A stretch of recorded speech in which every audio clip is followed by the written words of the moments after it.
হারাম খাইয়া কোনো মজা নাই। কম দামের জিনিস খান, যা হালাল বেতন পান, কম দামের জিনিস খান, কচু শাক খান। হাসতেছেন আপনারা? আরে ভাই, কচু শাকে 100% ক্যালোরি। কচু শাক খান বেশি করিয়া। বিদেশি আপেল, আপেল তো আমার দেশে হয় না।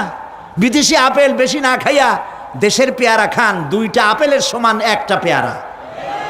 কোক 7 আপ ইহুদিদের পণ্য না খাইয়া একটা ডাব খান। আর বড় সাইজের পাঙ্গাস না খাইয়া চেলা, পুটি, মলা, ডলা, কাসকি, তারপর লচ্চা, জি, এগুলো খান। কি হবে?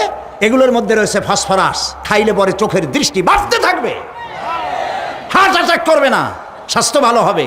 স্বাস্থ্য ভালো হওয়ার অর্থ পেটটা বিশাল আকারে হওয়া না, পেটটা ছোট হওয়া, সিনাটা চওড়া হওয়া, এইটার নাম স্বাস্থ্য ভালো।